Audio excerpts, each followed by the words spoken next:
ఇది బండి సంజయ్ నిన్న ప్రచారంలో పాల్గొన్నాడు. జూబ్లీహిల్స్ ఉప ఎన్నికల ప్రచారంలో లంకల దీపక్ రెడ్డికి అనుకూలంగా ఆయన గెలిపియాలనే ఉద్దేశంతో అక్కడ మాట్లాడిండు. ఆ మాట్లాడిన మాటలు చూస్తే ఏది సౌండ్ ఏమైంది?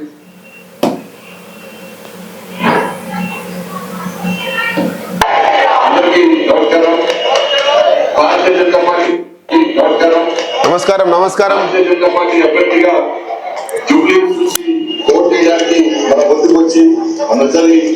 కష్టార్జితంతో ఓటర్ల ఆశీర్వాదంతో గెలవబోతున్నటువంటి మన లంకల దీపక్ రెడ్డి గారు గవర్నమెంట్ పెద్దలు బీజేపీ రాష్ట్ర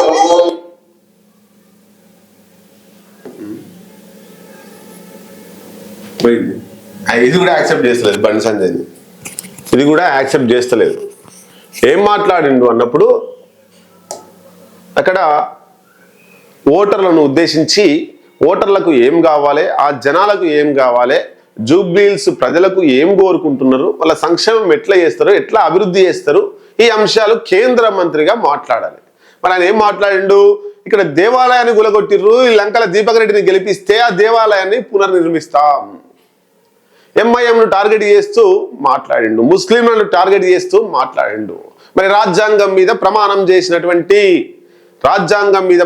చేసి అందరినీ సమానంగా చూస్తా, రాగ ద్వేషాలు లేకుండా చూస్తా, పరిపాలన చక్కగా చేస్తా, అన్ని మతాలు సమానమే అని చెప్తా అనేటువంటి దాంట్లో ప్రమాణం చేసి ఇప్పుడు మళ్ళా ఆ జూబ్లీహిల్స్కు పోయి కూడా హిందూ ముస్లింల మధ్య గొడవ పెట్టే ప్రయత్నమే చేస్తున్నాడు, మతాన్ని రెచ్చగొట్టే ప్రయత్నమే చేస్తున్నాడు.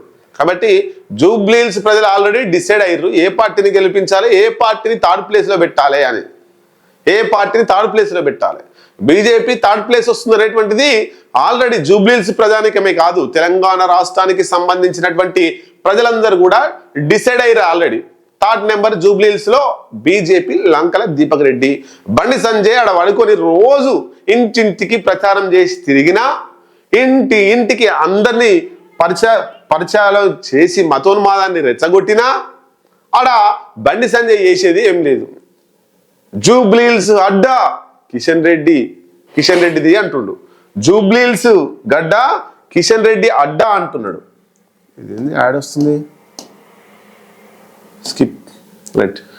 జూబ్లీహిల్స్ గడ్డనట, కిషన్ రెడ్డి అడ్డనట. ఆయన గురించిండా? మరి ఆయన గురించిండా లేదా మన దేశ ప్రధానమంత్రి నరేంద్ర మోడీ గారు వచ్చి వీళ్ళిద్దరికి శరిసగం ఇచ్చిండా, ఆయనే ఇచ్చిండా? ఏం అర్థమవుతలేదు.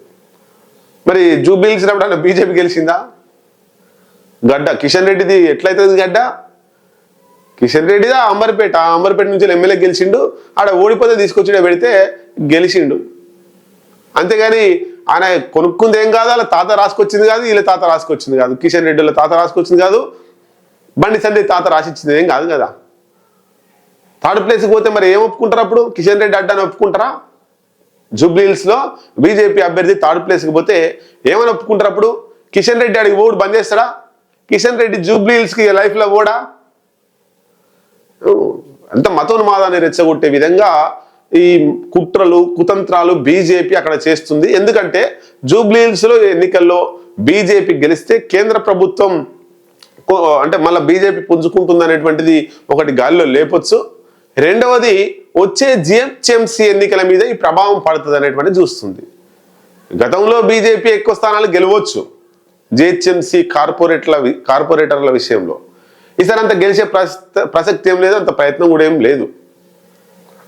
అప్పుడు ఆల్టర్నేటివ్ కోరుకున్నారు కాబట్టి కార్పొరేటర్లు బీఆర్ఎస్ మీద ఉన్నటువంటి అసంతృప్తి అంతా కూడా కాంగ్రెస్ వైపు పోయి కాంగ్రెస్ వాళ్ళు ఎక్కువ గెలవాలి, కాంగ్రెస్ వాళ్ళు చక్కగా పనిచేయక, కాంగ్రెస్ వాళ్ళు దాన్ని ఓన్ చేసుకోలేక అంత ఓటర్లంతా కూడా బీజేపీ వైపు పోయేది తప్ప బీజేపీని సొంత బలం చూసో, బీజేపీ పునాదులు చూసో, బీజేపీ కొట్లాడే విధానాన్ని చూసో అట్రాక్ట్ అయ్యి ఎక్కువ కార్పొరేటర్లు గెలిపించలే అక్కడ, గమనించాలి. కాబట్టి జూబ్లీహిల్స్ గడ్డ అది మరి బీఆర్ఎస్ అడ్డగా మారుతుందా, కాంగ్రెస్ అడ్డగా మారుతుందా, నవీన్ యాదవ్ అడ్డగా మారుతుందా?